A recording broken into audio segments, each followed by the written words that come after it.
E aí, povo de Deus, e aí, terra, e aí, vida, e aí, luz, e aí, ser humano. Sejam bem-vindos ao canal A Bíblia em Família, dando continuidade aqui no livro de Juízes. Vamos ler hoje o capítulo 18 e também o capítulo 19. Isso, vamos embora para a leitura. Tem aqui um título que diz Mica e a tribo de Dan. Nesse tempo não havia rei em Israel, e a tribo de Dan estava em busca de uma terra onde se estabelecer. Meu Deus, é isso mesmo, onde se estabelecer, porquanto ainda não havia recebido sua herança entre as tribos de Israel. Os filhos de Dan enviaram 5 homens de seu clã, valentes de Zora a Estaol, com a missão de conhecer a terra e explorá-la. E assim lhes foi ordenado ir explorar a terra. Os 5 homens chegaram à montanha de Efraim, até onde estava a casa de Mica, e ali foram hospedados e passaram a noite. Quando estavam se aproximando da casa de Mica, reconheceram a voz do jovem levita e, aproximando-se, lhe questionaram: Quem te trouxe para esta terra? Que fazes aqui? E o que é que tens aqui? O jovem levita lhe esclareceu: Mica tem me ajudado muito. Ele me empregou aqui e eu lhe sirvo como seu sacerdote. Então lhe pediram: nesse caso, consulta a Deus para sabermos se o caminho que levamos nos conduzirá a bons resultados. E o jovem lhe assegurou: ide em paz, o vosso caminho está sob os cuidados de Yahvé, o Senhor. Os 5 homens partiram e chegaram à cidade de Laís. Observaram que seus habitantes viviam em segurança segundo os costumes dos sidônios, despreocupados e confiantes. Usufruíam de propriedade, pois a sua terra não lhe deixava faltar nada. Viram também que este povo vivia afastado dos sidônios e não tinham contato com os arameus, nem com outros povos. Então retornaram a seus irmãos em Zora Estaol e estes lhes indagaram: que relatais? E eles lhe encorajaram: levantamos, vós subamos contra eles, pois vimos a terra, que é excelente. Mas quanto a vós, ficareis aqui tranquilos? Não. Hesiteis em ir depressa tomar posse dessa terra. Chegando lá, achareis um povo tranquilo que não desconfia de nada. Um território grande, fértil e generoso, que Deus entregou em vossas mãos. Terra onde não falta coisa alguma. Então partiram dali do clã dos Danitas de Zora e Estaol, 600 homens armados para a guerra. Subiram para acampar em Kiriat Jearim, em Judá. É por isso que ainda hoje essa região a oeste de Kiriat Jearim é chamada de Campo de Dan. Dali se dirigiram para a região montanhosa de Efraim e chegaram à casa de Mica. Aqueles 5 homens que haviam ido espiar a terra ao redor de Laís disseram aos companheiros: sabei que há aqui, numa dessas casas, um efode, manto sacerdotal e terafins, ídolos da família, uma imagem esculpida e um ídolo de metal fundido. Agora, portanto, pensai no que deveis fazer. Dando uma volta por ali, chegaram à casa do jovem levita, a casa de Mica, e o saudaram. Enquanto os 600 homens dos danitas, armados para a guerra, permaneciam à soleira da porta. Os 5 homens que tinham estado ali antes para o reconhecimento do território vieram e entraram na casa, apanharam a imagem de escultura, o efode, os trafins e o ídolo de metal fundido. Estando o sacerdote em pé, à entrada da porta, com os 600 homens armados para a guerra. Eles, pois, tendo entrado na casa de Mica, pegaram a imagem de escultura, o efode, os terafins e o ídolo de metal fundido. Mas o sacerdote lhes advertiu: que estás fazendo? Ao que lhe replicaram: silêncio, põe a mão na tua boca e segue-nos. Serás para nós um pai e sacerdote. pensa no que é melhor para ti. Seja um sacerdote da família de apenas um homem, ou servires como sacerdote de toda a tribo e um clã de Israel. Então o jovem sacerdote se alegrou, apoiou um manto sacerdotal, os ídolos da família e a imagem esculpida, e se ajuntou à tropa. Retomando então o seu caminho, partiram, tendo colocado à frente as mulheres e as crianças, os animais e a bagagem. Estavam já longe da casa de Mica, quando os que moravam nas proximidades da casa de Mica deram o alarme e se puseram em perseguição às danitas. Como eles gritassem atrás dos danitas, estes voltaram-se e inquiriram a Mica: que tens tu, porque convocaste teus homens para uma batalha? Ele retrucou: tiraste os deuses que eu mesmo confeccionei e levaste também o meu sacerdote. O que sobrou? E ainda perguntas o que há de errado comigo? Responderam-lhe os danitas: não nos obrigue mais a ouvir a tua voz. Alguns de ânimo exasperado poderão cair sobre vós. Arriscas perder a tua vida e toda a tua família? Os danitas seguiram o seu caminho, e Mica, vendo que eles eram mais fortes e numerosos, recuou e voltou para a sua casa. Dan toma a cidade de Laís.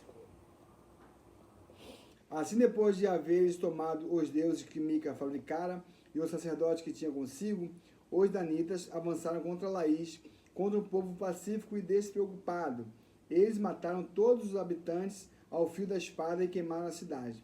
Não houve quem os livrasse, pois viviam longe de Sidom e não tinham comunicação com nenhum outro povo. A cidade ficava num vale que se estende até Bet-Reob. Então os homens de Dan reconstruíram a cidade e se estabeleceram nela, e deram à antiga cidade de Laís o nome de Dan, em homenagem ao seu antepassado e pai Dan, filho de Israel. Os danitas levantaram para si o ídolo, e Jonatas, filho de Gerson, neto de Manassés, e depois os seus filhos foram sacerdotes da tribo de Dan até a época em que a população da terra foi levada cativa para o exílio. Eles conservaram o ídolo feito por Mica com eles durante todo o tempo em que a casa de Deus esteve em Siló. Agora o capítulo 19. O levita e a sua concubina. Essa história aqui é medonha, pessoal, mas vamos acompanhar tudo de perto. Naqueles dias em que o povo de Israel não tinha um rei para governá-los, um levita foi morar bem longe, para os lados dos montes de Efraim, e mancebeu-se com uma jovem de Belém de Judá. Todavia ela lhe foi infiel, deixou-a e voltou para a casa de seu pai em Belém de Judá, e ficou lá durante 4 meses. Então o homem resolveu ir a Belém atrás dela, para tentar convencê-la a retornar para ele. Ele partiu, levando consigo seu servo e 2 jumentos. Ao chegar à casa do pai da jovem, este, vendo-a, veio alegremente ao seu encontro. O pai da jovem o convenceu a ficar ali por algum tempo, e ele, aceitando, permaneceu com eles por 3 dias. O casal passou a fazer as suas refeições e a dormir juntos. No 4º dia, eles se levantaram ao raiar do dia e se aprontaram para ir embora. Mas o pai da jovem lhes segurou. Restaura as tuas forças, comendo um pedaço de pão, e em seguida podereis partir. Estando assentados à mesa, eles comeram e beberam juntos, como de costume. Então o pai da jovem pediu ao homem: consente, rogo-te, em ficar mais essa noite, e que se alegre o teu coração entre nós. Como o homem se levantasse, decidido a partir, o pai da jovem insistiu mais uma vez, e por isso ele passou ainda aquela noite ali. No 5º dia, o levita se levantou de madrugada e aprontou-se para partir, mas o pai da jovem novamente lhe suplicou: restaura primeiro as tuas forças, peço-te, e permanecem assim até quase o final do dia, e começaram a beberem juntos. Então o homem levantou-se pronto para partir com a sua concubina e o seu servo. Quando o pai da jovem lhe ponderou: Eis que o dia termina, e a tarde vem chegando depressa. Portanto, passes conosco a noite pelo menos. O dia declina, passa a noite aqui em segurança, e que teu coração se regozije conosco. Amanhã bem cedo levantai-vos a caminhar, e tu irás para a tua tenda. Contudo, o homem, recusando passar mais uma noite, levantou-se convicto, partiu e chegou até Jebus, isso é, Jerusalém, com 2 jumentos selados e com a sua mulher. Quando estavam próximos a Jebus e já se findava o dia, o servo sugeriu a seu senhor: vem, rogo-te, façamos um desvio e vamos passar a noite nessa cidade dos Jebuseus. Seu senhor lhe replicou: não nos desviaremos do nosso caminho, para ir a uma cidade de estrangeiros, porquanto esses não são israelitas. Entretanto, prosseguiremos até Gibeá. E acrescentou, ordenando ao seu servo: vamos, tratemos de alcançar um desses lugares, Gibeá ou Ramá, para ali pernoitarmos. Foram então mais longe e continuaram a sua caminhada. Ao chegarem defronte da cidade de Gibeá de Benjamim, o sol se escondia. Então eles se encaminharam apressadamente para Gibeá, a fim de passarem a noite ali. O levita entrou e se assentou na praça da cidade, mas ninguém lhe ofereceu hospitalidade em sua casa para pernoitar. Veio um homem idoso que, ao cair da tarde, retornava do trabalho no campo. Era um senhor das montanhas de Efraim, que estava morando em Gibeá, enquanto os do lugar eram benjamitas. Assim que avistou o viajante na praça da cidade, o velho homem lhe indagou: para onde vais e de onde vens? E o levita lhe respondeu: fazemos o caminho de Belém de Judá para bem longe, rumo à região montanhosa de Efraim, onde moro. Fui a Belém e agora estou regressando para a casa do Senhor. Contudo, nessa cidade ninguém me ofereceu hospedagem em sua casa. Entretanto, temos palha e forragem para nossos animais, e eu tenho também pão e vinho para mim, para a tua serva e para o jovem que acompanha o teu servo. Não precisamos de nada. Então, aquele senhor lhe disse: sê bem-vindo em minha casa. Deixe-me ajudar-te no que necessitares, mas não passe a noite ao relento. Em seguida, ele os levou para a sua casa e alimentou os jumentos. Depois de lavar os pés, reuniram-se para beber e comer. Enquanto estavam entretidos conversando, alguns vadios e depravados da cidade cercaram a casa e, desferindo violentos golpes contra a porta, gritavam para o homem idoso, dono da casa: faz sair o homem que está contigo, queremos ter relações sexuais com eles. Que loucura, hein? Igual Sodoma e Gomorra. O proprietário da casa saiu e lhes aconselhou: não, irmãos meus, rogo-vos, não sejais tão perversos. Considerais que este homem é meu hóspede, não pratiqueis tal infâmia e crime. Aqui está minha filha, que é virgem, e a mulher do meu hóspede. Eu as entregarei a vós. Subjugais, pois, e fazei com elas como bem vos parecer, mas não façais uma loucura dessas a esse homem. No entanto, aquelas pessoas não quiseram ouvi-lo. Então o levita pegou a sua concubina e a entregou. Eles a violentaram e abusaram dela a noite toda. De madrugada a abandonaram. Ao amanhecer do dia, a mulher voltou para a casa onde o seu senhor estava hospedado, caiu junto à porta e ali ficou até o dia clarear por completo. Quando seu senhor se levantou de manhã, abriu a porta da casa e saiu para prosseguir viagem.